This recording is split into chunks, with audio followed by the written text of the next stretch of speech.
તો આજે આપણે બનાવીશું એકદમ ક્રિસ્પી અને ઘરમાં બધા જ ખાઈ શકે તેવી સિંગદાણાની ચીક્કી। તો સિંગદાણાની ચીક્કી બનાવવા માટે આપણે અહીંયા 250 ગ્રામ સિંગદાણા લીધા છે, 250 ગોળ લીધો છે। તો આપણે જ્યારે પણ અહીંયા ચીક્કી બનાવીએ ત્યારે આપણે સિંગદાણાનું અને ગોળનું માપ આપણે અહીંયા સરખું રાખવાનું છે। તો સૌથી પહેલા આપણે સિંગદાણાને એક પેનમાં લઈ અને આપણે શેકી લઈશું। સિંગદાણાને શેકવા માટે આપણે અહીંયા ગેસ ઉપર એક પેન રાખ્યું છે, એની અંદર આપણે બધા સિંગદાણા લઈ લઈશું। તો હવે આપણે સિંગદાણાને શેકી લઈશું। તો જ્યારે પણ તમે અહીંયા સિંગદાણા શેકો ત્યારે તમારે અહીંયા ખાસ ધ્યાન રાખવાનું છે કે ગેસની ફ્લેમ છે એ તમારે અહીંયા ફૂલ નથી રાખવાની, મીડિયમ ટુ સ્લો ગેસ ઉપર જ તમારે અહીંયા સિંગદાણાને શેકવાના છે। તો જો તમે અહીંયા ફૂલ ગેસ રાખી અને સિંગદાણાને શેકી લેશો તો ઉપરથી તો તમારા સિંગદાણા શેકાઈ જશે પણ અંદરથી કાચા રહેશે। એટલે તમારે એકદમ પરફેક્ટ રીતે તમારે સિંગદાણાની ચીક્કી બનાવવી હોય તો ધ્યાન રાખવાનું છે કે તમારે અહીંયા મીડિયમ ટુ સ્લો ગેસ ઉપર જ સિંગદાણાને શેકવાના છે।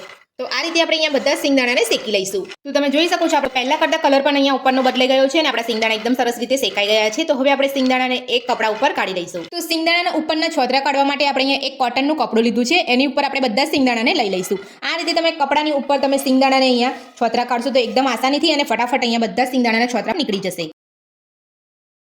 તો બધા જ કોટનને આ રીતે આપણે અહીંયા બધી બાજુથી ભેગું કરી લેવાનું છે અને ગરમ ગરમ સિંગદાણાને આપણે આ રીતે મસળવાના છે। આ રીતે તમે મસળશો ને તો તમારા સિંગદાણામાંથી બધા જ છોતરા સરસ રીતે નીકળી જશે।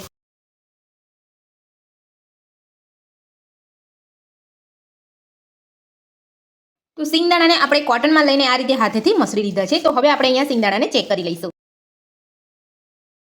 તમે જોઈ શકો છો બધા જ છોતરા અહીંયા નીકળી ગયા છે અને અહીંયા અમુક આ રીતે છોતરા રહી ગયા હોય તો તમારે હાથેથી આ રીતે તમારે અહીંયા કાઢી લેવાના છે। ફક્ત અહીંયા 2 થી 3 મિનિટ જેટલો સમય લાગશે। જો તમે કોટનની અંદર આ રીતે તમે સિંગદાણાને મસળી લેશો ગરમ ગરમ તો બધા જ અહીંયા ઉપરના ફોતરા જલ્દી નીકળી જશે।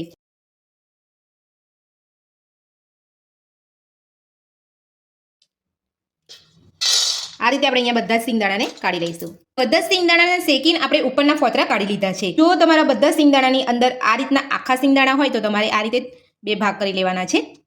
આપણે અહીંયા આખા સિંગદાણા રહેશે તો આપણી ચીક્કી સારી નહીં બને, એટલે આ રીતે આપણે અહીંયા 2 ભાગ કરીને અલગ કરી લેવાના છે। તો તમે જોઈ શકો છો મેં બધા સિંગદાણાને 2 ભાગ કરી લીધા છે। તો ગેસ ઉપર આપણે અહીંયા એક કડાઈ મૂકી છે, એની અંદર આપણે અહીંયા ગોળ લઈ લઈશું।